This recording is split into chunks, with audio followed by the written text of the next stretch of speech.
I'm your host, David Bolton, and here on Emotional Embuffination, we are training to become emotionally buff enough to overcome any conflict in life. And at the same time, we are trying to discover and optimize new levels of success and happiness. So in other words, we're trying to get you through the bad times as effectively as possible while maintaining all those positive, joyful feelings in life. This podcast is one of a number of different resources I have available. If you want to learn more about any of that, please check out the Emotional Embuffination website, which is embuff.com. That's EMBUFF.com. When you're there, make sure that you sign up for the newsletter. So you're going to get all the latest emotional embuffination news, tips, tricks, and all sorts of stuff to help you on your emotional embuffination journey. Okay, on today's show, we are going to be talking about what is probably going to be a very divisive topic, but I think it's a very important one, so I'm going to try to talk about it anyway, and that is racism.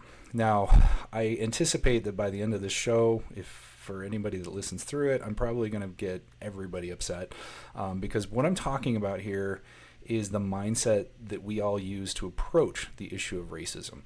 And it's not necessarily, we're going to have to talk about some issues on the merits.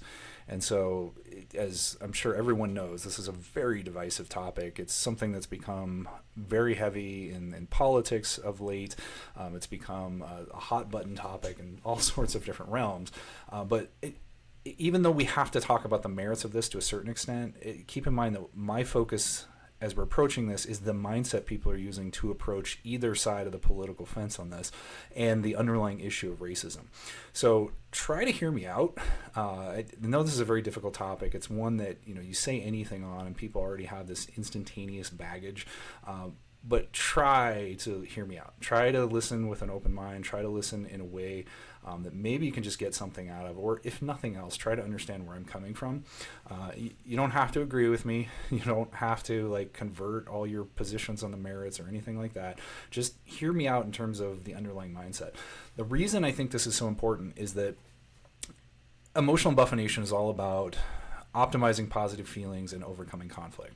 And racism is a topic that is just firmly embedded in that realm in a number of different ways. Number one, I see people become absolutely miserable on both sides of the political aisle with respect to racism issues. They either become super victims of one direction or another, or they get super angry and cause problems to themselves. Sometimes they shoot themselves in the foot in all sorts of different ways. So it's something that kind of sets you up for failure, makes you miserable, and it's a topic that I see people going out and inflaming problems on. We talk about conflict resolution a lot in the emotional embuffination realm, and this issue of racism is a point of conflict. And so what I want to talk about is how do you resolve these problems and how do you approach these problems, not necessarily the kind of things we hear in the political realm about does racism exist or not. Now, again, we have to talk about that on the merits a little bit, but that's not my core focus here. So when we go through this, we're going to talk about some preliminary concepts, because we have to, I think, to lay the groundwork for what I'm talking about. But at the same time, we're also going to be kind of taking apart some positions people on both sides of the political aisle will take. So just bear with me. Try to hear me out. If you don't agree, that's fine. But just try this with an open mind. Okay. To start, I think we need to have an operational definition. So we're talking about racism. What the heck does that even mean? And it's interesting because I feel like the term racism has changed throughout my lifetime. It doesn't mean for many people the same thing that it meant when I was little. And I've been watching the definition sort of morph over time. Now, I would assert that there's one definition that makes the most sense to me, but we have a number of different, even in the dictionary, we see slightly different definitions. Here's a couple. I'm going to read you a few definitions that I pulled out of some dictionaries. So the first one is, quote, the belief that different races possess distinct characteristics, abilities, or qualities, especially so as to distinguish them as inferior or superior to one another. I'm going to read that one more time because I think this is important. The belief that different races possess distinct characteristics, abilities, or qualities, especially so as to distinguish them as inferior or superior to one another. Now that's much closer to what I've always interpreted as racism and what I've understood it to be since I was little. But here's another dictionary definition. This is something I pulled out of a dictionary. Prejudice, discrimination, or antagonism by an individual, community, or institution against a person or people on the basis of their membership in a particular racial or ethnic group, typically one that is a minority or marginalized. Now that last part I think is the key to where we're seeing some of these shifts. Typically one that is a minority or marginalized. Now, note these are different. This is not the same thing, because on one, we're essentially just saying that we're treating somebody differently, and we're saying one based on their racial or ethnic background, and we're saying that one is either inferior or superior to the other one. The other one, we're saying we're kind of throwing in this extra little caveat that says we're looking primarily at somebody that's marginalized or a minority, which almost implies that if you're in the majority, you can't be discriminated against. Interesting shift. And that's one that I've noticed a lot over the last several years in particular, is we keep having this trend, I think, that is moving us towards this idea that if you are essentially white, if you're in the white position, you can't have racism committed against you. You can't be the recipient of a racist act, and you are intrinsically, to a certain extent, I've heard this argument as well, it's not possible for you to not be racist. And so we keep kind of shifting further and further into this. Now, when I was little, I remember there was this idea that we had a carve out specifically for anybody that was engaged in reverse discrimination, as they would say. And that carve out is persistent. I occasionally hear people talk about that. I don't usually hear that particular phrase anymore. But there's this idea that if you are being racist against someone based on their skin color, and their skin color is white, then that's something a little different than what we're talking about in racism. And, as I said, in recent years, I've been seeing more and more of a trend towards this idea that if you're white, somebody can't be racist against you. And I've heard this expressly many times of late in various videos and all sorts of influencers making these comments. I was recently reading the book White Fragility. And if you haven't heard it, it's a pretty famous book. It's got a much more left-oriented viewpoint on things, and in it there's a quote that I think I wrote this down because I think it sums up the mindset here. And they said that a progressive is someone who is white and doesn't think they are racist. A progressive is someone who is white and doesn't think they are racist. So the presumption is, and they expressly say this in various places, it is not possible to be white and not be racist. And that's increasingly the position that we're hearing from people of late, is that you are necessarily racist if you are white. Now, I think that that's problematic for various reasons. And so for purposes of this video, I'm going to use an operational definition that I think makes more sense and I think is reasonable, and that is simply that if you are discriminating against someone, treating them differently in some way than you would any other person on the basis of their skin color, regardless of what skin color that is, it is racist. So if under my definition, you can be racist towards a white person, you can be racist towards a Hispanic person, I can be racist towards a black person, I could be racist against anybody if I'm treating them differently based on their skin color. That's the definition I'm going to run with. Now, I would assert that makes sense. I recognize there's a counter argument here. The reason that I choose to pick that is I understand that many of the contentions around why we're trying to say a white person is racist necessarily, or we're doing this to kind of correct past or present injustices. One major issue I have here is that at some point, and many would argue, and many do argue, that this point is already past, that if we operate on the assumption that white people are in power and the system is oppressive, therefore we can be racist against white people, but we just won't call it that because it's almost justifiable, then at some point that's going to flip. Again, if it hasn't already, and many people contend that it has already flipped, such that you put the oppressors as the oppressees, the victims, and the people that were oppressed previously, the victims of the past, become the oppressors. That will happen if it has not already. The other problem that I run into with kind of using a definition that is solely around the idea of you have to be somebody traditionally perceived of as being a minority is that it seems to step right into the drama triangle. And we're going to talk more about the drama triangle in just a minute here. But in effect, you foster victimhood on both sides of the fence, and you foster persecutor mode on both sides of the fence. And that is to say that you're going to have white people that think that there is injustice against them, so they're going to perceive themselves as victims, while you're simultaneously going to have people who are minority members, Black, Hispanic, Asian, whatever it is, who are saying, well, I'm oppressed, therefore I'm a victim. And every time you get two victims together and they've got kind of conflicting viewpoints, you incite conflict. And again, we're going to talk more about this in just a second.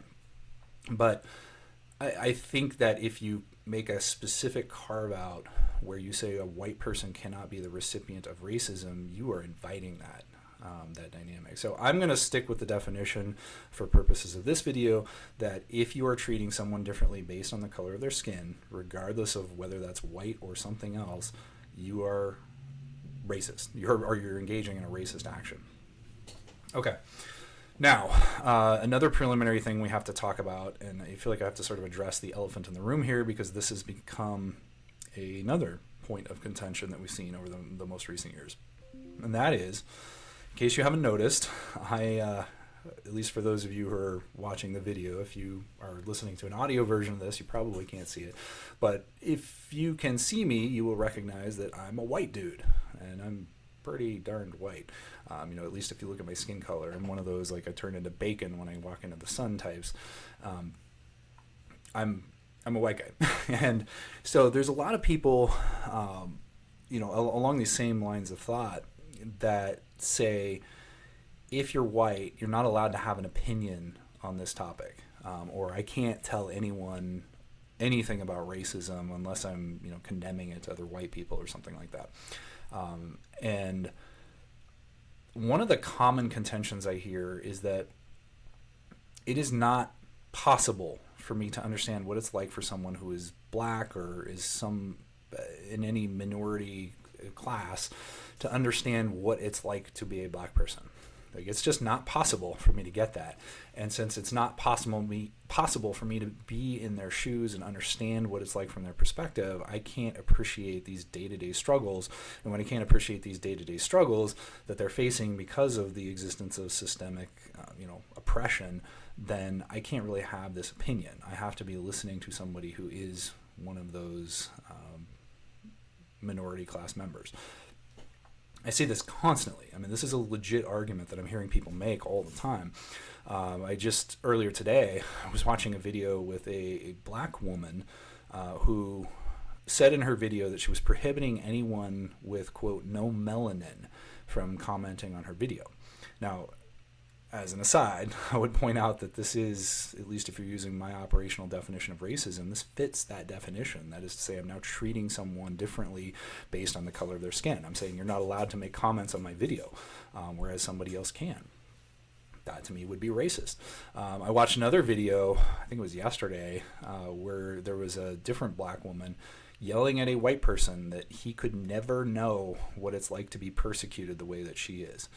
Now, to be blunt, I have a real problem with this mindset. And I, quite frankly, think that position makes utterly no sense. Now, hear me out on this, if you're a proponent of that position. The assertion that I cannot possibly understand what it's like to be Black because I'm not.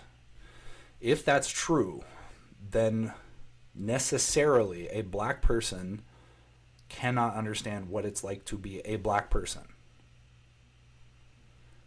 The reason is that if I can't understand what it's like to be a Black person, the Black person cannot understand what it's like to be a white person, because we cannot understand each other's shoes. It's not possible to comprehend what that's like. Now, if the Black person cannot understand what it's like to be a white person, then the Black person is not going to understand properly the contrast between being Black and being white.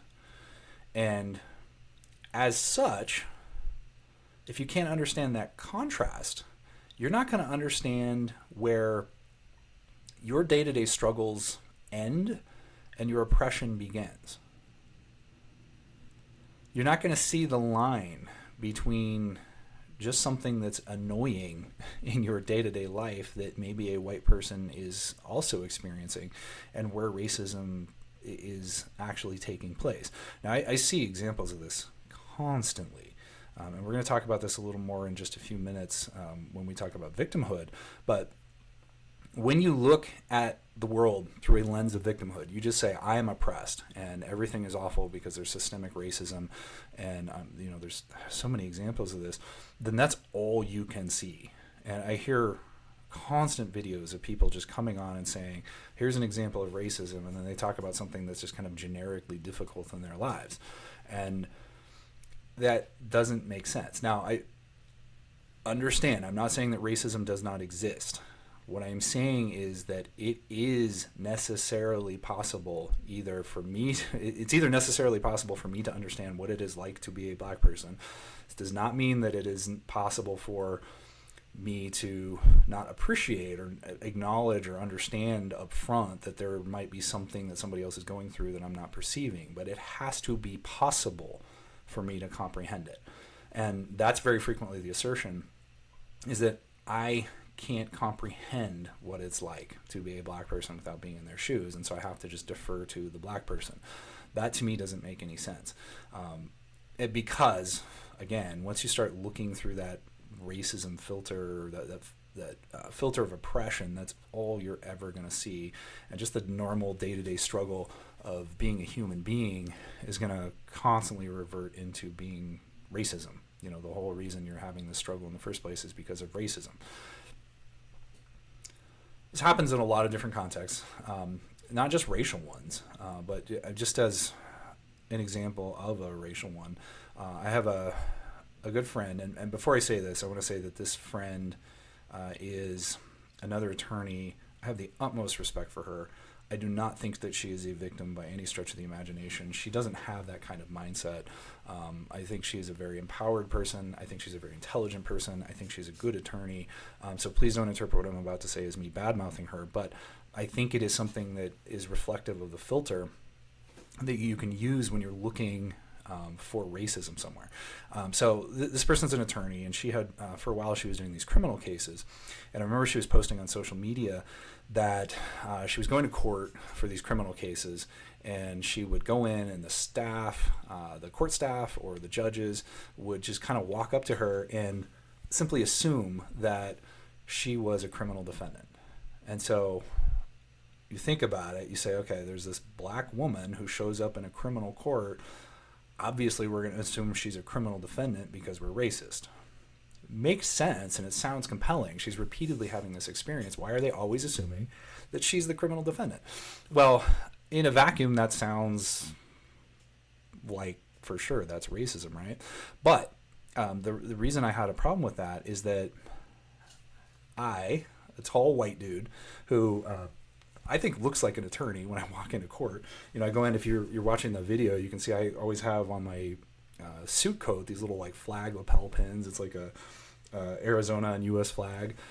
And I'll go in, I'm suited up, I walk confidently to the podium in the middle of the courtroom, and all the time I've had judges and court staff think that I'm a criminal defendant. Like, it's happened to me many, many times. And very frequently, when I saw my friend posting these comments about how the judges and court staff thought she was a criminal defendant, it was like the day before or the same day I'd had a judge do the exact same thing to me. Now, most of the courts I'm in now, the judges know who I am, but this still occasionally happens to me, when I go to a court where I don't know the judge or something of that nature. So this is a scenario where I think the causal was mistaken. And just because you go in with a filter of racism, then you see something that kind of looks like racism and you say, look, see, racism, proof of it. But to me, I can't make that same point. I can't say, well, I'm white and the same thing is happening to me. And so I start to really question the causation of that. Was it actually racism? It doesn't seem like it when you hold it up against my story. And so, and again, I don't want to badmouth this attorney. I think she's a great person. I think she's very responsible. I do not think she wallows in victimhood or anything of that nature. And I've heard many stories from her indicating to me the exact opposite of that. But my point is that when you have that filter, I think it is so easy to simply slip into this status of seeing everything as being racism. And that, it's, if you simply assume that it's not possible for someone to comprehend what it's like to be in the shoes of a minority member of whatever kind, unless they are a minority member, then your victimhood becomes isolated, and anything can be mistaken, just as this incident that I just described, as prejudice or discrimination of some sort. Now, that means that if one person or class of persons has sole ownership or understanding of what suffering is like,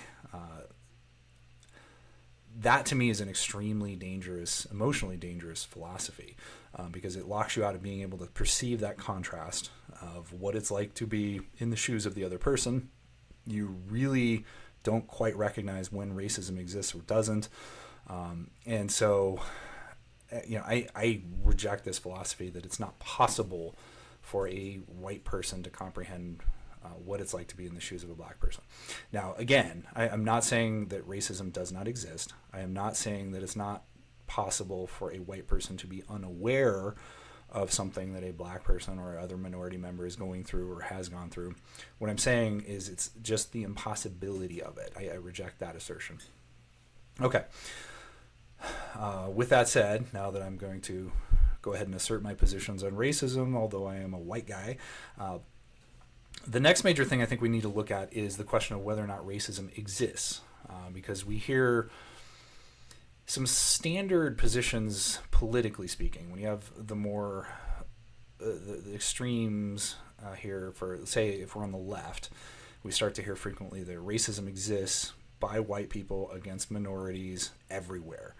It is intrinsic in the system, it is systemic, it is oppressive, it is just built in all over the place, and it's just against minorities. It does not exist against white people. If you have a more right-leaning position, you're going to take the exact opposite position. You're going to say, okay, there is no racism on the left. The black people are fine. I don't know why they're complaining. It just doesn't happen, and y'all need to get over yourself. Or there is racism, but it's only against white people, and there is no racism against black or other minority members. These assumptions tend to be all or nothing, and they're very often they're supported by something experiential. And I talk about this in the Emotional Embuffination book, what I call the emotion cycle, where we look at how people operate through emotions and why they happen. And the core part of that starts with some internalized rule that we've created for ourselves. And those internalized rules can either come from something that we've seen or heard from someone, or that we've experienced. So very often I'll have, say, I've been the recipient of some sort of experience that I perceive to be racism. Somebody comes up to me, say I'm a black person, and some white guy comes up to me and says, screw you, you're not allowed into this party because you're a black person and I hate black people. That incident of racism is now going to create a rule in my head that, these white people are racist. And now if something like that happens to me again, I'm going to just reinforce that rule, and I'm going to start to perceive it as being all over the place, everywhere, all the time. Now, the problem is that I think it becomes a little reductive, and I did a previous podcast episode where I talked a bit about how I believe everything is more complex than most people give it credit for. And the reason for this is that there's a couple different ways we can view any particular issue. And I think that most people tend to default to a more simplistic way, where it's kind of a more macro level. We're looking at things from a high level, but much more simply. Or we can look at things in a more granular way, where we're looking at stuff just in all the details, looking at it just looking at all the complexity of something. Now, most people default to looking at things in the macro level way with just very simplistic rule sets around them. And the problem with that is that I think you miss a lot of complexity, and we start to think about things in very binary ways. And if you're looking at stuff in a more granular way, then that increases the complexity. It's often harder to comprehend what's going on. But I also think, assuming that you're accounting for red herrings or extraneous variables or that kind of thing, you also get a more accurate understanding of what's going on. Now, this is not to say that I'm saying a couple things here. One is I'm not trying to say that the world is complex and I'm just trying to duck the analysis. I am instead proposing that very frequently we should increase the analysis to account for that complexity, instead of just defaulting to everything being very binary.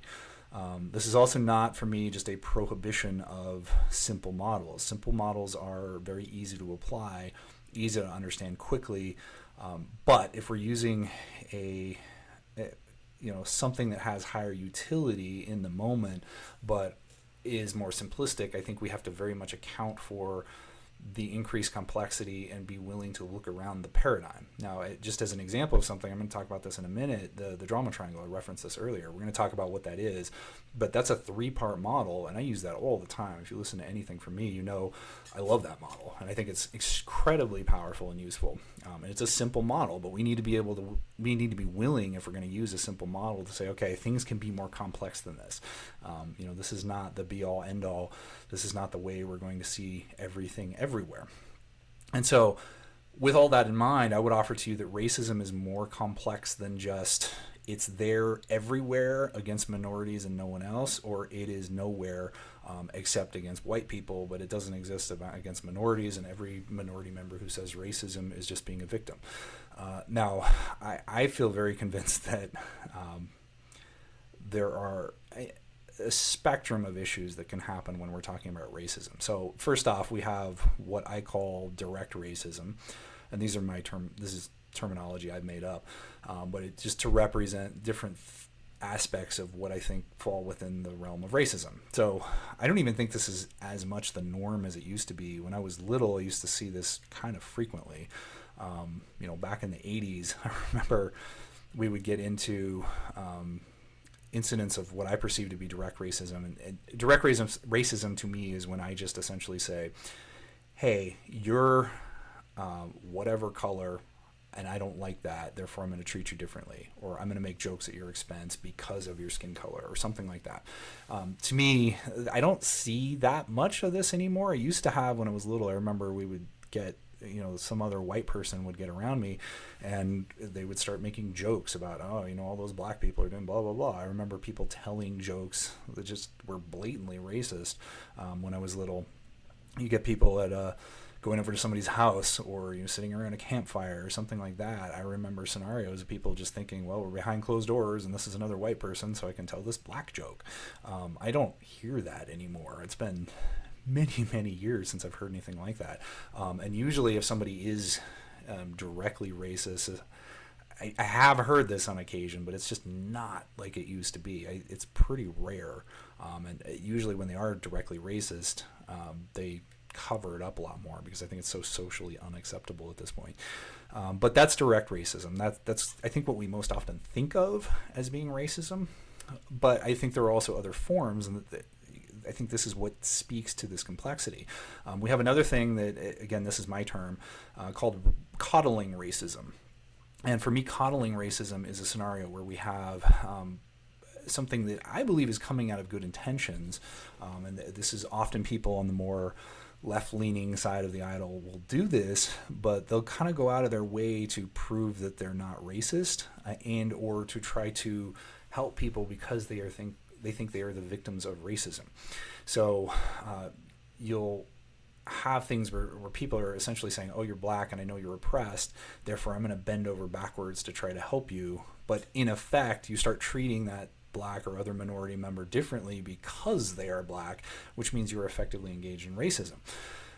I see this. I remember an incident in law school where I was watching another person who was black, and a white person came up and started trying to just be like overly nice, and it was super weird.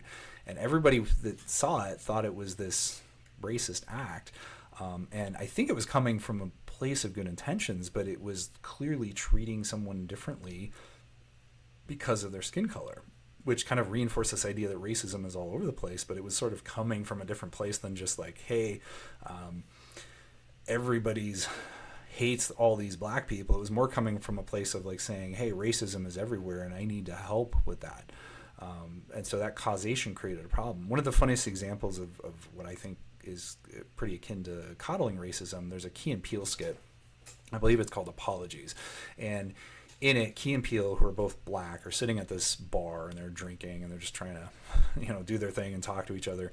And all these white people keep throughout this skit coming up and saying just absurd things to essentially try to prove that they're not racist, or that they, and it's like they're going out of their way to say ridiculous stuff, just to show that they're not racist, and to, as the people on the right say, virtue signal. And you can tell they're getting increasingly irritated as the skit goes along. And at the end of it, the bartender kind of comes over and gives them another drink and says, hey, black people make me uncomfortable. And both Key and Peele lean over and they're like, thank you, because this guy's actually being honest about it.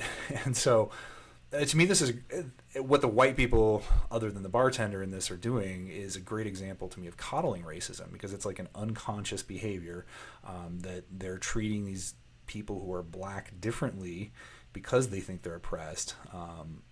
And so they think they have to work extra hard to not be racist, but in the process of doing that, they're becoming racist. Now, I think this is a very common situation, and it's problematic because it's not coming from malice. It's coming from kind of a genuine desire to either help or be a good person, but in effect, it's still creating racism. Another problem we run into with racism, in terms of is causation. In terms of the spectrum of complexity. I gave you the example earlier of my friend who was perceiving racism when she was in court, and court staff were thinking she was an actual criminal defendant. But I see lots of times, other examples of this. One I see very frequently. I work criminal cases all the time where people get pulled over by a cop, and almost invariably, I've had massive number of clients who were black or had black skin, and the immediate thing they start telling me is that they're dealing with this court case because they were black. But my experience is I very rarely see anything that actually indicates to me that they're being treated differently than any other defendant. And if they are being treated differently than any other defendant, sometimes it's in better ways, so it almost like lends itself towards the coddling racism sort of paradigm. Just as an example, I had many cases where somebody says, I got pulled over because I was black. But then I see like dash cam video or on body camera video from the police officer, and you see the defendant's car go flying by. They have tinted windows. It's not possible to even see the person through their windows or from the vantage point of the cop, based on what you're seeing in the video. They pull them over, and then they get charged with something. They don't take them into custody. They, don't do things that they might do to other just white people or people that I've seen in other cases. And then sometimes they don't even get charged with everything that they could have charged them with. But then the defendant walks away and just is screaming racism. And so I think you run into a causation issue, and I'm not necessarily faulting people for having that perspective, but I think, again, when you have this filter of everything everywhere is racist, it's systemic, and if I get pulled over by a cop, I'm basically just lucky to walk away alive. If I'm black or some other minority member, then that's the filter you're going to perceive everything with. And so you have to be very careful with causation issues, or else you're just going to see racism all over the place. Another issue that I think we run into is that sometimes racism exists but did not exist before, and it becomes the product of the complaints about racism. Now, I've seen a number of people that this to me has happened with, where I watch someone and they seem just totally normal, totally chill, don't seem to have a racist bone in their body, and then they have somebody constantly in their face saying, everyone's racist, you're racist because you're white, everyone's racist, racism is everywhere, I need to be treated differently because I'm a minority member. And then this person who is constantly hearing this or having things taken away from them starts to become racist. And I've watched this happen to a number of people that I've known, at least a small handful of people that I've known. I can think of a few where I watched them and they just went from being super chill to starting to say like, oh, these people are doing this again, where it's just been thrown in their face so much that it's almost like this anti-racism movement has prompted racism. It's kind of induced and manifested the very thing that everybody was perceiving. Another thing that I think adds to this complexity is geographical issues. I've been to different locations in the United States, and I even heard people from different places in the world, and I start to see different kind of views on things. Some places I go and I think, wow, this is borderline racist, or this is directly racist, and I've been to other places where I never hear anything like that. So there definitely seems to be some sort of a geographical tie. Another thing is generational issues. Somebody that was born in the 40s that is still around is gonna necessarily have some different racial viewpoints than somebody that was born in 2000. And so I think you have to account for a lot of that as well. Now, on the flip side, the claim that all white people are racist, or that no white person is capable of being racist, is inherently racist. We've talked about that as well. But you have the people of older generations could just have a really hard time adapting to it, in the same way that people of the younger generations might be intrinsically intertwined with this idea that if you're white, you are necessarily racist. So my point here is that there's a lot of complexity built into the issue of racism, and there's a lot of different ways that this can kind of be broken down and be interpreted and be understood. And so you have to account for a lot of that when you're looking at this whole model. And you don't want to just say racism is everywhere all the time, or racism is nowhere, it doesn't exist at all. I think it's a myriad of different issues. Okay, another thing we need to talk about as a kind of groundwork, kind of fundamental thing, is what I call the drama triangle, or not what I call. It is called the drama triangle. And if you've heard me at all in any of my previous podcasts, I'm a big fan of this model. I think it's incredibly powerful. It is a more simplistic model, so you have to be willing to look beyond the paradigm. But I also think that it's got a lot of utility in terms of altering the trajectory of conflict and eliminating drama, as the name implies. So I've got a whole nother episode wherein I talk about the drama triangle. So if you want to know more detail about it, go back and listen to that. But for now, I'm just going to give you a very brief run through so that we can at least kind of talk functionally about this. So the drama triangle is a representation of conflict. And the idea is that human beings will default into this mindset orientation, or the series of orientations that we'll default into anytime we're facing something that essentially we don't like. So there's a triangle, there's 3 points on the triangle. Each of the 3 points represents one of the orientations that you can slip into. And you're not limited to one. You can move around, and part of being in this drama triangle game is that you are going to rotate to different positions at different times. But the 3 points are, there's a triangle pointed down. The bottom point is the victim. The victim is sort of characterized by being powerless, by being oppressed by something, by being held back, and not being able to do something because of someone. There is a persecutor. A persecutor is often characterized by somebody who's lashing out from a place of anger. They tend to resolve things through that anger, or try to resolve things through that anger.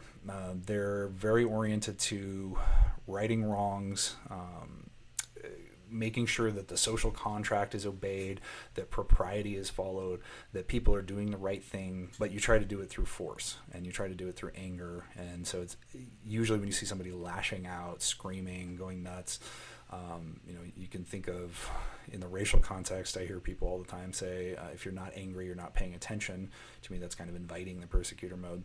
But that's persecutor. And then the third point of orientation is rescuer. And the rescuer is somebody who is coming from a place of good intentions, wants to help. They see somebody they perceive as being a victim, and they say, hey, I want to help that person because they're oppressed.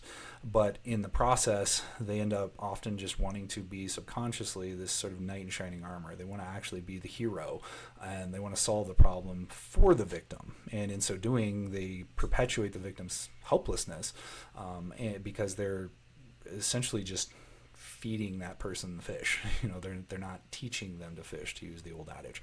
And so the problem with all of these orientations is that you foster disempowerment.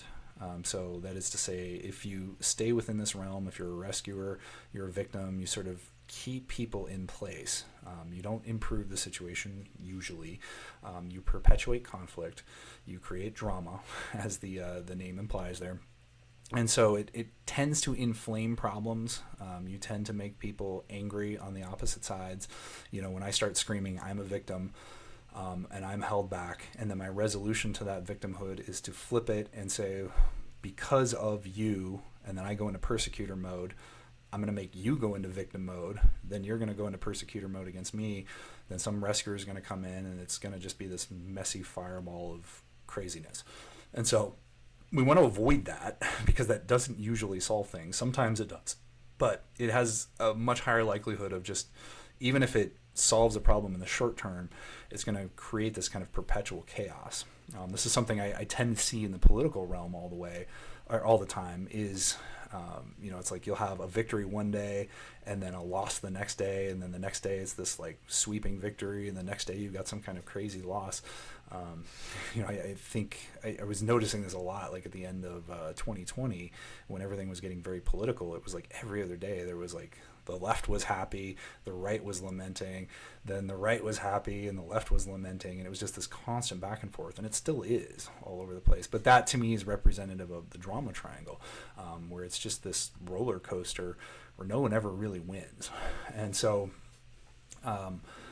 one thing I want to point out on this is that I think this is a little different from what you hear. It's kind of different, but it's also kind of not. You hear a really common political rallying cry, especially from the more right-minded people, is that everyone on the left is a victim. I don't usually hear the term rescuer, but they're kind of taking the rescuer stance. Now, I do think that everyone on both sides, not everyone, a lot of people on both sides of the political aisle will fall into these orientations.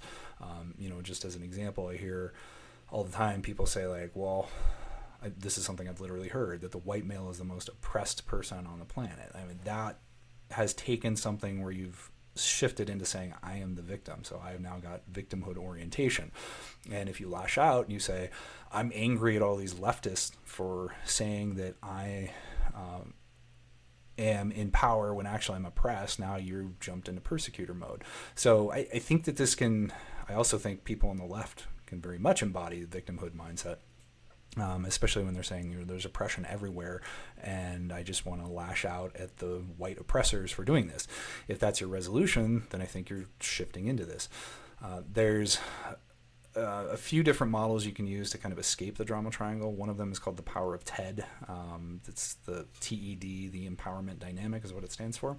And essentially the idea is you're flipping the whole thing on its head. So you flip the triangle over. Instead of a victim, you become a creator. The creator is somebody who looks at the problem in front of them and says, all right, how do I solve this? How do I fix the issue? And then how do I move on with my life in as efficient and effective a way as possible? Exact opposite of victim, where you just sit there and say, I'm oppressed and I can't do anything, therefore, end of game. The persecutor becomes a challenger. That's somebody who, instead of just lashing out in anger, you try to make some positive change peacefully. And then lastly, you've got, instead of a rescuer, you become a challenger, and that challenger will try to come in and say, hey, instead of me solving the problem for this person who's suffering some sort of problem, I'm going to help them, maybe give them a helping hand, but I'm not going to just solve it for them, and I'm going to help guide them into solving the problems on their own. So that's the idea here. That's the 30,000 foot view of the drama triangle and kind of how that works. So with all of those in place, let's talk about what it's dangerous to do and kind of what you should do instead. Now, there's a lot of debate about the reality of various aspects of claims to racism. We have things like white privilege, and is that even a thing? A lot of people are saying that is everywhere. A lot of people are saying that doesn't even exist. We have questions about whether white people are oppressed now, at all. On the political spectrum, those on the left laugh at that idea. I've heard people on the right, like I said, say things like that white male is the most oppressed person in society. I've heard that many, many times. We have conversations about systemic racism. Is that a thing?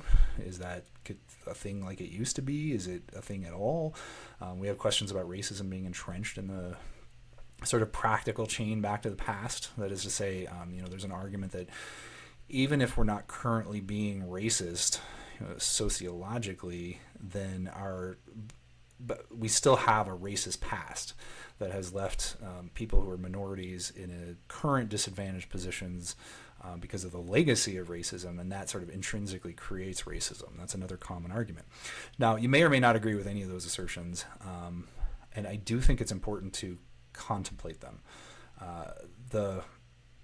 The reason for that is that you need to analyze the situation in order to decide what action you're going to take to resolve the problem. And again, I would note that many of the answers are going to be more complex than just a binary analysis of it exists or it is here or it isn't. But much of the time, I would offer that how we deal with a problem of any kind is going to drive how that problem unfolds. And this kind of gets to, I think, the heart of what I'm trying to get out with this whole podcast episode. Because we can inflame a problem by reacting to it in a certain way. And that's exactly what we were talking about with the drama triangle. If I'm reacting in a way that is sort of primed for drama, I'm going to make the situation worse, very likely. Again, we see this on all the sides of the political aisle. So when we start, one of the key things to kind of prevent this is just making these blanket claims with resolutions that are wrapped around blame. That is much more in line with drama triangle and less in line with solving the problem in an effective way. Because if I just start pointing the finger at everybody, I start to make people defensive, and they are likely to lash back. So they go into victim mode, I go into victim mode, I'm pointing the finger, everybody's fighting, nothing's resolved. So as a general rule, I think a better way of approaching things is to find something tangible that we can address that is actually going to make a difference, and do it in a non-retaliatory, non-blamey way as much as possible, and then kind of proceed on from there. In the Emotional Embuffination book, I presented a model very early in the book about how to deal with an unpleasant situation in life. And it's, again, a simple model, but I think it's an important one. Don't get locked into it. Always acknowledge complexity. But it's a 3-step model, and I say, okay, number 1, decide what you want. Number 2, determine what steps are going to get you there. Then number 3, start going through those steps. Now, an important caveat to that is on step 2, determining what steps are going to get you there. Generally speaking, you do want to make sure that this is a non-retaliatory action. I have a whole chapter in the book explaining why you want it to be non-retaliatory in nature, but you should try to make it a non-retaliatory action. And I'll just defer you to the book for the explanation of that. But I think this is very important. It should be born of not blame and not retaliation, but of resolving the problem in front of you. Now, the analysis of whether racism exists or white privilege exists, or what the nature of racism, or white privilege is, or any of that is going to be very important to determining what actions you want to take to resolve the problem in front of you. So it is important to come to a conclusion on that, at least on a very micro level. And that is to say, you can look at something that's going on locally. If we're talking about sort of generalized national levels, unless you're like a congressperson or a president, or you're running a country, this is going to be less useful in your day-to-day struggles and trying to solve some problems. But whatever scale you're at, kind of look at the problem in front of you, and I would highly encourage you to look at hard data. Don't just make random claims just because somebody said something, and also don't just look at correlational data. Correlational data can be important in kind of leading us in directions, but it can also be extremely misleading. You want to make sure that we're looking at functional data. Be very discerning when you come to your conclusions about things. Now, with that framework in mind, I want to look at some of the common ways of dealing with these issues from the 2 different political camps. And the reason I want to do this is just to give you an example of the thought process that I'm trying to go through, and give you a sampling of like how I think it doesn't make sense and why it can be problematic to kind of think in some of the traditional ways that we're approaching racism with. So I'm going to start with people on the more conservative, sort of right-oriented side of things. Though, again, I'm pretty sure everybody's going to hate me by the end of this podcast. So don't tune out if you're on the right, or start rejoicing if you're more left-oriented, because I'm going to switch over to the left-oriented stuff in just a second. Now, the dynamic I frequently hear from those more right-aligned is a combination of kind of victim and or persecutor behaviors, which, again, 100% see that on the left-aligned side as well. That's just because this is how people function. And so I think most people have a very hard time shifting out of problem resolution as being anything other than this. I'm going to give you 3 examples. I'll pick 3 examples of just some common things I hear from both sides of the fence. So on the right leaning side, what I tend to hear is things like white males are the victims now. We talked about that a minute ago. I hear things like, all the leftist liberals have this certain look. It's always those blue-haired, college students with nose piercings or whatever. And then the last one I hear is these kind of overcorrection with like warlike behaviors, these kind of statements that we're at war, we have to crush the enemy, we have to fight them down, that sort of thing. Okay, let's look at the first one. So white males are the victims now. Now, as with most things, I think you can make an argument for this. And this is what kind of makes things so complex, is that you can generally find a situation that's going to fit any of the narratives that you want from a political perspective. Now, there's been a trend kind of towards this for decades, I think, where I constantly see videos. Just kind of hear me out on this. I just want to make sure you understand where the argument is coming from. I constantly see videos of people saying things like that they hate white men, they would never work with white men or date white men or trust white men, or white men are, I literally heard this, bleach demons. They're contemptible monsters. We just hate white men, and white men are the problem that our country or world or whatever, all the problems we have are sourced in white men. There's just a lot of contempt for white men out there. And, I speaking as a white male, I feel like it's easy to start going down this road. I can point to tons of personal examples. I was literally in college before I realized that calling somebody white it wasn't necessarily an insult. I literally thought that was a negative thing if you were white, until I was in college. And in essence, anytime I heard somebody say you're white, I thought that was a tantamount to saying you suck, you're a monster. When I was in high school, I remember my freshman year, and I was in my English class, and the school that the school that I went to was 98% Hispanic, 2% other. I'm not exaggerating. That was like literally the demographic. And in my school, pretty much everybody around me was Hispanic, which I didn't think that much of at the time.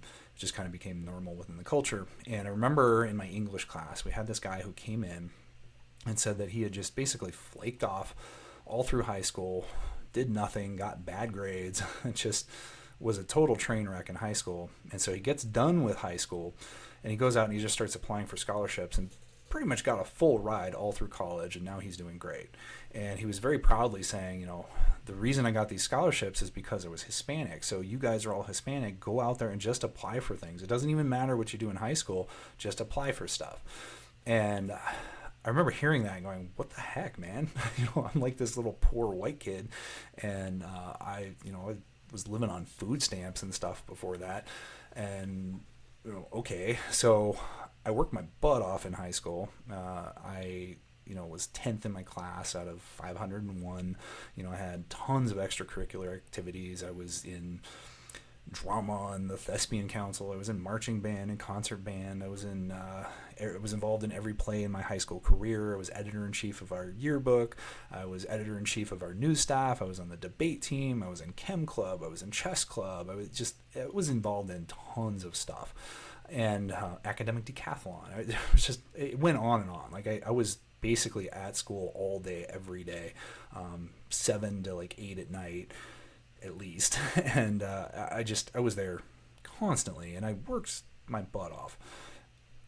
And yet, when I got done with school, Despite having all that stuff, I got almost nothing in scholarships.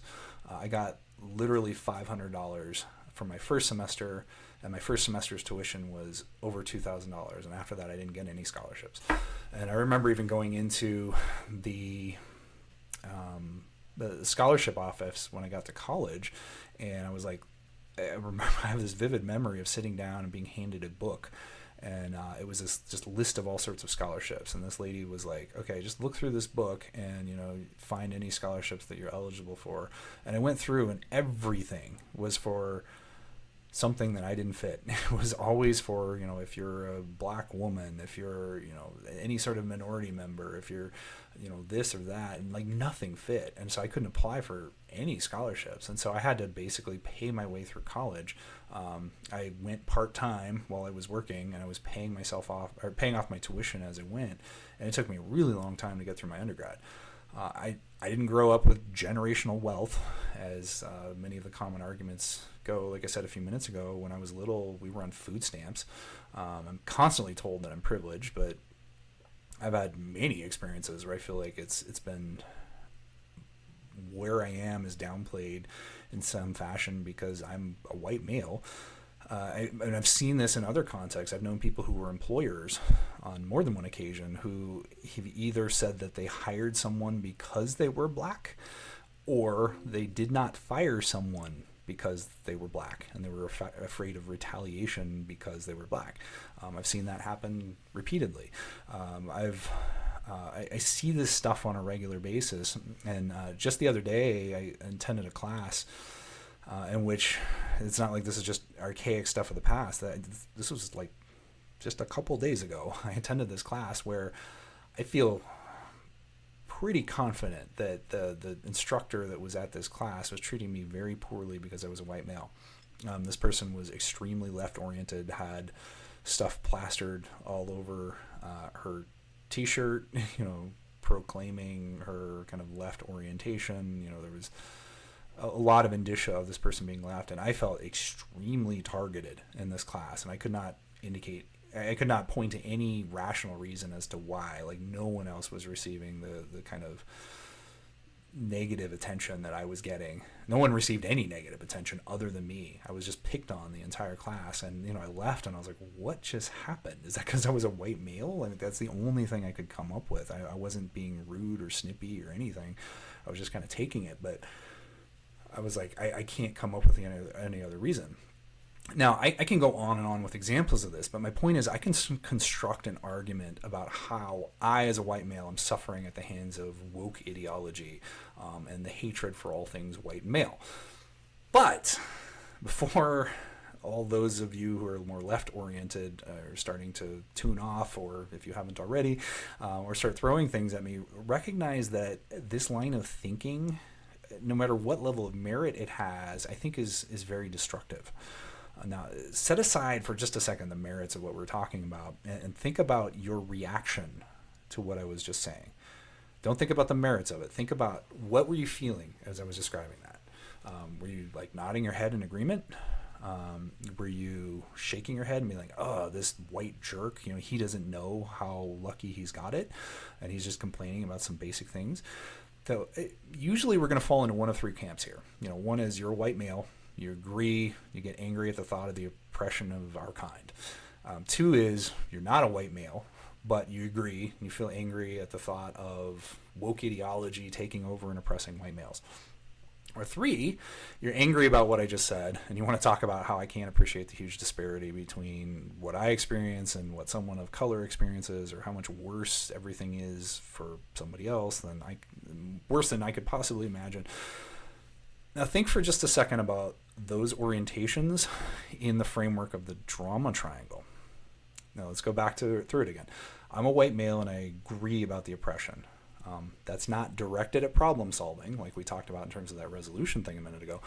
Instead, it's an orientation towards victimhood. I'm oppressed. I'm the white male that's oppressed, so that's a problem. Second, I'm mad on behalf of the white males who are oppressed. That's rescuer orientation, because they see someone they think is victimized and you want to save them.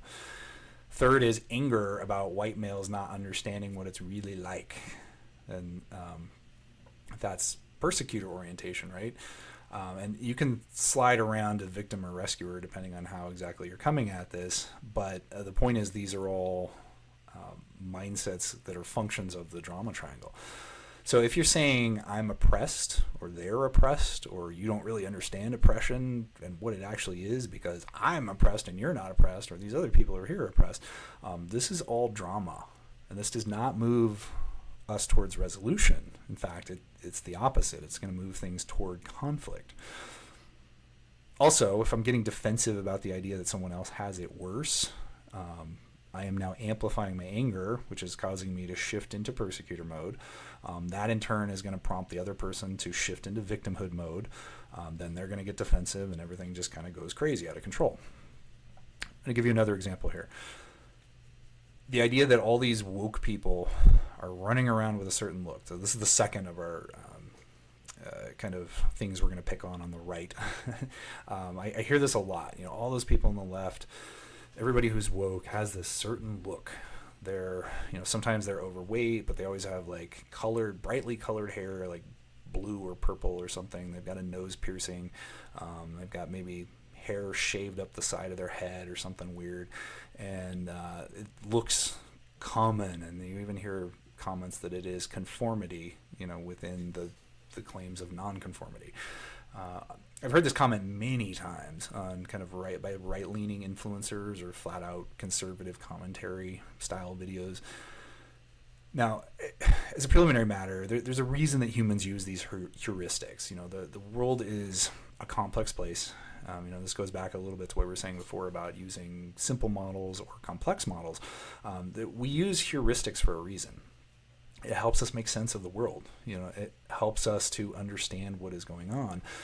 But it can also be misleading. It can be the basis of stereotypes. And so I think that there is some utility in stereotypes.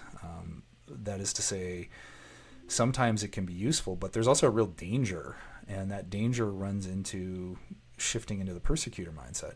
And what happens is we start to think that anytime we see a person that embodies that stereotype as being one of these things that we already don't like, then we're intrinsically going to start shifting into something that is going to treat them negatively, which is going to prompt them to either confirm their perspectives of me as being the white oppressor, or it's going to just make them defensive, and then we're going to get into conflict unnecessarily.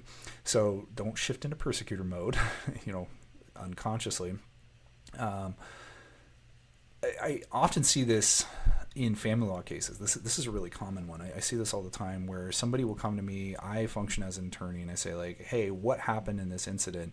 And they say, hey, I was super amicable. I was nice. And, they just started blowing up and screaming at me. And then I see this like video or audio recording of the event, and they'll be like, see, look, I'm super nice. And then I listen to the client, and they're like really snippy. They sound toxic, and they don't even know that they are. So it's something that just happens intrinsically when you start to orient yourself in a particular way, thinking that this other person is the devil, they're a demon, they're evil, they've got this like negative viewpoint that doesn't make sense. You can very unconsciously shift into these modes and not even realize that you're making them defensive, which creates this almost self-fulfilling prophecy before it's even begun.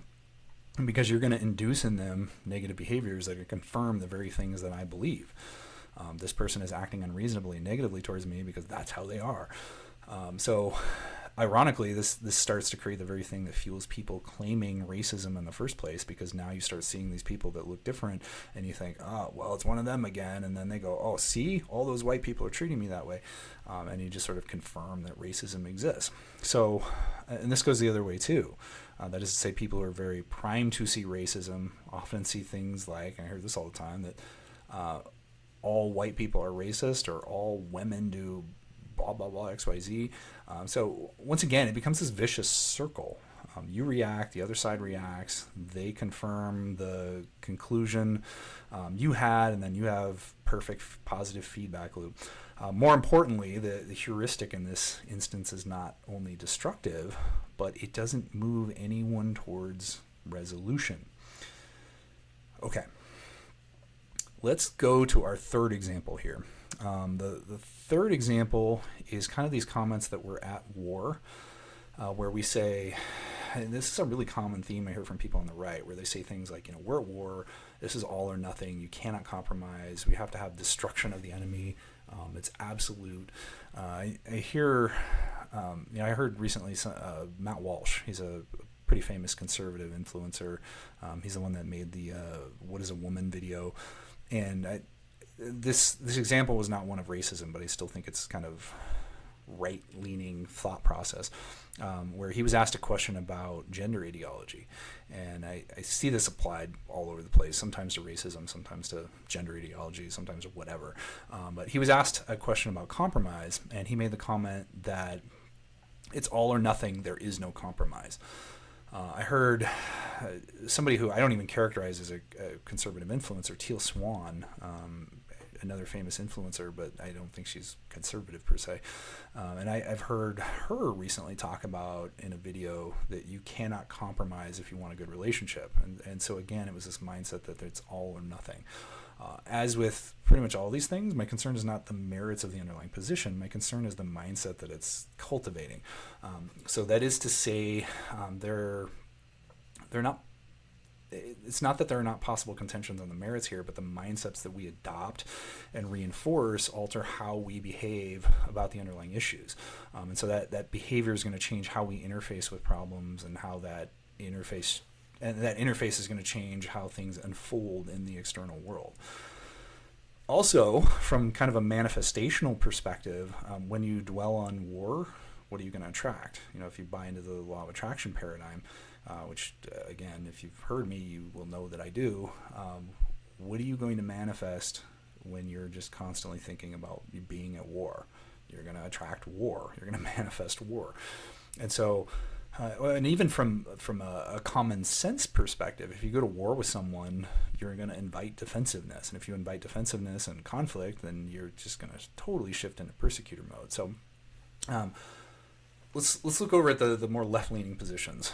Just want to take a couple examples, and we'll try to get through these a little more quickly.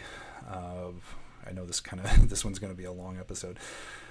But on the left, here's 3 examples that I hear frequently. Educating the world or yourself on white privilege, reparations, studying history to understand incidents of racism. Now, this is not a comprehensive list, but just some examples that I think people commonly do so that we can talk about the mindsets.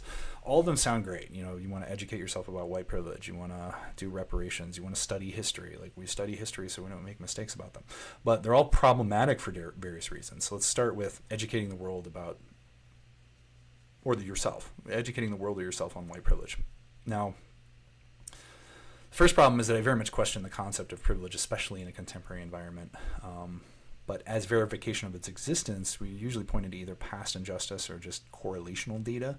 And it doesn't usually occur to us that inequality can exist because of our attention to it. And at least the people that are more left-leaning don't often see that.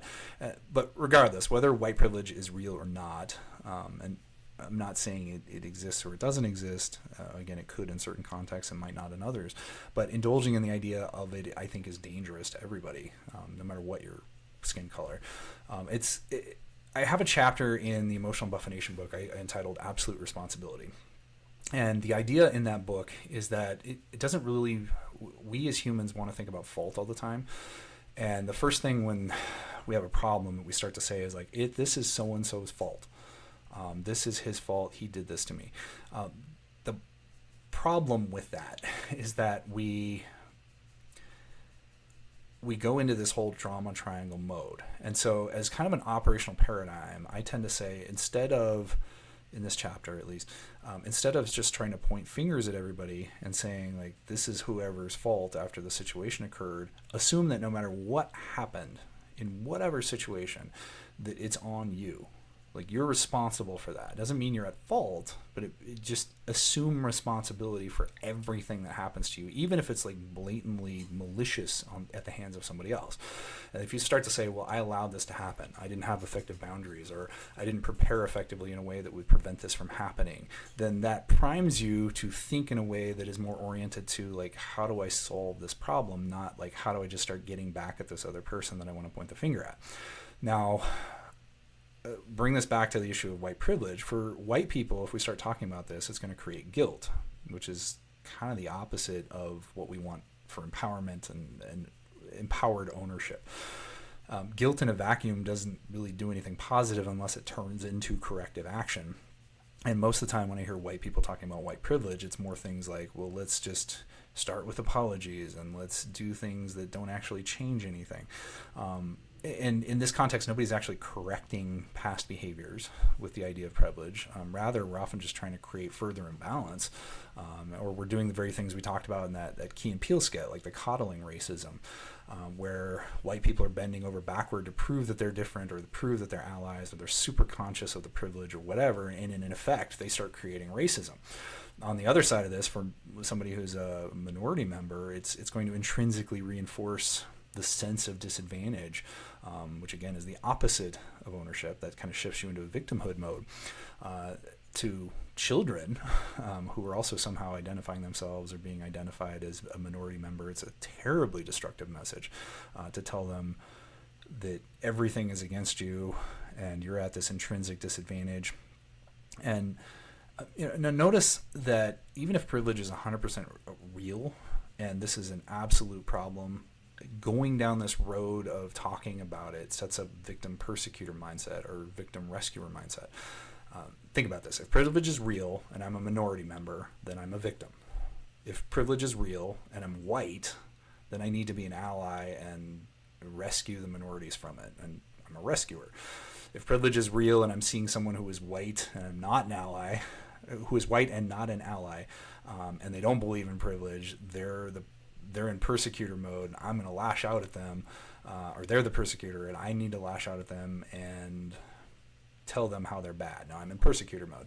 I recently watched an interview of Thomas Sowell, and he was talking about this black man that he had a discussion with, and the guy was saying that he really wanted to become a pilot, but he never did. And the reason is that he just didn't even try, because he knew that some white person was going to get the job no matter what he did in school. And so that, again, is this reinforcement of this message to a kid that ends up growing into what he becomes, where it just shot him down from the get-go. It put him into victim mode. Another comment on victim mode, and this is something, again, the right complains about all the time, but it's a real danger. There's an experiment that I think illustrates it very well, the SCAR experiment. It was done back in, I think it was 1980.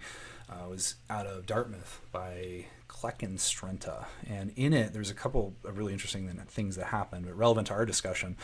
They brought these subjects in who were told they would have makeup applied to their faces to make it look like they had these facial scars. They hand the subjects a mirror and they say, look, you've got this scar on you. And then before they go out of the room to go talk to somebody else, they put this moisturizer on. They say this is just to make sure we're not, the scars don't crack or peel off during the experiment. So once they got these scars on, they get the moisturizer, they go into the next room, they take the subjects in there and they meet with another person. And they're instructed, don't talk about your scar unless the other person brings it up. Now, they're given a number of topics to discuss, and then they go in and they kind of film this whole incident. Afterwards, they bring the subjects in and they show them the video that they filmed of this conversation.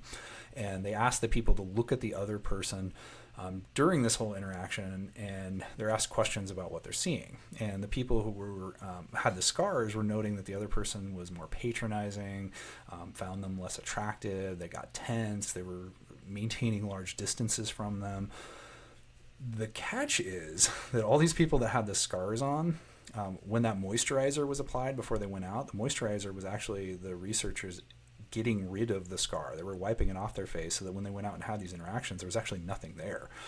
And so the whole time these people are going out thinking they have this thing that's creating prejudice against them with this disfigurement, and it actually wasn't there.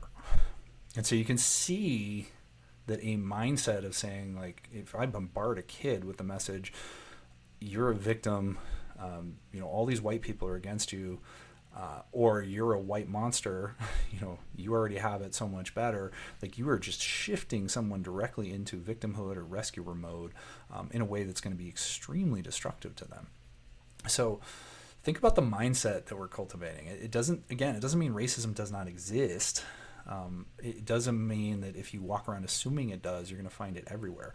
And you're probably also going to manifest it because if you're seeing it everywhere, you can either prompt it by reacting to people in a way that will induce it, or you're going to think you see it even if it isn't there.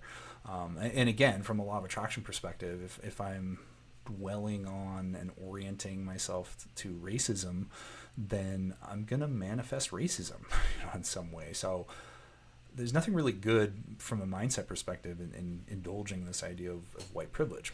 Now, with all this in mind, taking a path of educating yourself or others about privilege, I would offer to you really backfires. It's either going to prompt the existence of racism, causing it to manifest, making us see it even when it's not there. We're going to cause people to orient themselves to throwing in the towel and just giving up before it's even happened. So again, it doesn't mean it's not there. It doesn't mean privilege doesn't exist or racism doesn't exist. It just means I'm changing how I approach it. Another kind of left position that I hear a lot of is reparations. There's I've been hearing this in recent years, a lot of claims that we need to shift towards reparations.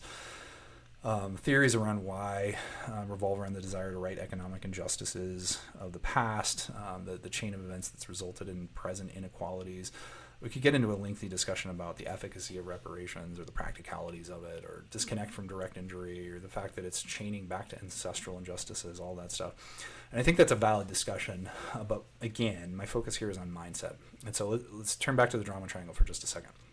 Now, I would offer to you that diving into reparations, this idea that we should be just paying minority members for their ancestors being slaves or whatever, to me, this is illustrative. It's an embodiment of the rescuer-victim mindset. So that is to say that people who want to receive reparations are coming from a place of victimhood, or they wouldn't be asking for reparations in the first place because they think they are victims. And they need this to kind of fix their situation. People who want someone else to pay for reparations to another person are in rescuer mode. They're trying to get, this victory on behalf of the victims. And they're trying to protect someone else and get vengeance against the wrongdoers by disgorging the wrongdoers of their money. Now, one of the counters to the drama triangle is, remember, under the Power of Ted model, is to turn into a coach. And the coaches aren't fixing problems for victims. They're guiding the victim to figuring out how to fix it themselves. In other words, I'm not handing you the fish, like we said before. I'm teaching you to fish. Now, orientationally, my big concern is that if we dive into reparations, we're basically just reinforcing that victimhood and the rescuer thinking. So we're not, if I hand you the wad of cash, aka hand you the fish, that doesn't do anything to fix the underlying problems, the mindsets. If anything, I think it's going to create resentment from the people who are disgorged of their money that made up the reparations, which is going to perpetuate racism. And the people that are receiving the reparations are not going to do anything different than they've done in the past with their money. It's kind of like when you see people who win the lottery. Those people don't do anything different with their money than they were doing before they had the money. And so you hear all these stories of people who won the lottery and then just lose it all very rapidly. 2 years later, they've got nothing, or they're worse off because now they have all these tax bills that they didn't account for. If you're poor and the money goes to you, the money's going to be gone in no time. The same thing is going to be true with reparations. I'm going to hand people money. If you're poor beforehand, it's just going to evaporate and you're going to be right back where you were. And so nothing's solved and everybody's pissed off. So I would offer to you that kind of going down the reparations road doesn't make sense either from an orientational perspective. Last one I'll run through here is studying the incidents of past racism to understand the present.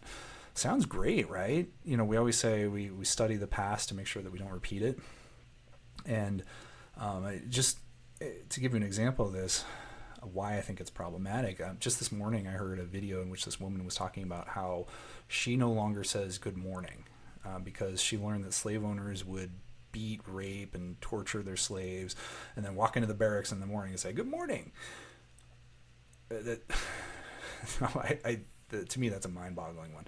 I heard another video recently in which this woman was complaining about a logo for a city which had a ship on it, and this woman assumed it was a slave ship. And this was unclear, according to the dialogue there, whether it actually was a slave ship or not. But she said, this could have been a slave ship, and therefore she wanted the ship removed from the logo. The problem is that where our attention goes, our energy is going to follow. Where energy goes, manifestation occurs. So when people are digging deeply into the past and trying to find historical racism from hundreds of years ago that may or may not have been there, we're effectively just creating a problem for no reason. And that is victim orientation. It doesn't solve anything. I'm not fixing anything by changing a logo that nobody really knew was a problem in the first place. And we don't even know for sure if it was a problem. That doesn't fix the problem. And so I would offer to you that digging too deeply into the past, trying to find incidents of racism so that we can learn not to do those things again in the future, is not going to be a helpful orientational position.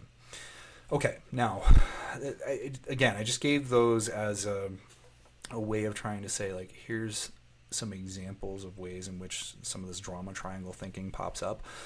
So from an orientational perspective, I don't think these are effective approaches. But that, of course, begs the question, so if we shouldn't be doing these things that are lined up with the drama triangle, what should we be doing? Now, I would offer, again, if we run through kind of our steps, we start off by analyzing the problem. We say, okay, is this actually a problem? Number one, if it is a problem, then we need to pick something to solve the problem. Now, we want to pick things that are strategically important in a way that it's going to effectuate some change. I do think it's important to be specific about that. One of my favorite examples, I quote this in the Emotional Embuffination book, is from Martin Luther King Jr. So obviously he was fighting all sorts of racial inequities in his time, and it became quickly apparent. I mean, he learned this lesson about fighting for something that was strategically significant. Think about in Montgomery, he was protesting by way of segregation on the buses. But the next major protest he did after that was in Albany, Georgia. And there was no clear target out of that. In fact, I have a quote here that he said about the Albany protest. And he said, quote, "Our protest was so vague that we got nothing, and the people were left very depressed and in despair. It would have been much better to have concentrated upon integrating the buses or the lunch counters. We never since scattered our efforts in a general attack on segregation, but focused on specific symbolic objectives." So it's very important in my mind that you do the same kind of approach that Martin Luther King Jr. was taking here, and you find something specific that's going to improve the situation, and you target that. Another thing I would offer is that you want to pick your battles. Don't fight. Here again, I have a chapter on this in the book, but pick your battles. Pick things that have strategic significance. Don't feel like you have to fight every little battle. Human beings have finite willpower. Human beings have finite resources. It doesn't matter how wealthy you think you are, or how much you have behind you. You need to pick the strategically important things. Another thing that I would offer to you in kind of analyzing what you're doing is to focus on and manifest the things you want, not the things that you don't want. This goes to some of this law of attraction stuff. Dwell on the affirmative stuff. Don't say racism is everywhere. Instead say, we're going to focus on moving towards equality. And here's the thing that we can do to move us even closer. And this applies to both sides of the political aisle. Let me give you an example I think is a really good one of something that I saw in 2020. So there were a couple different approaches to the issues of racism that were popping up in 2020. One was people were just protesting. There was a mall very close to where I live that just got ransacked. People were angry, breaking down windows. I don't see how that made a change. I understand the arguments in favor of protesting, but it didn't improve anything. It just pissed off all the shop owners and hurt them, but it didn't actually remedy potential or existing racism. If anything, it might have created racism because now, again, you've made people that you're saying are racist a reason to be negative towards you, which could reinforce your perceptions of racism. However, there were also some things I saw that to me were positive changes. One example of that, in Arizona, the state troopers in Arizona didn't used to have on body camera video. And so we used to work on these criminal cases all the time where, people would say this is a racist act. And then we get back and we're like, I don't know, the cop's saying one thing, you're saying the other. Like, well, how can we prove it? And no, there's no video. It's just cop's word against the defendants.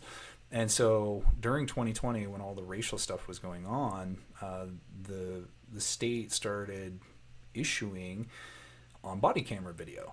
And I thought, wow, what a great specific change. This is something now we can go back and look and we can prove whether something's happening or not.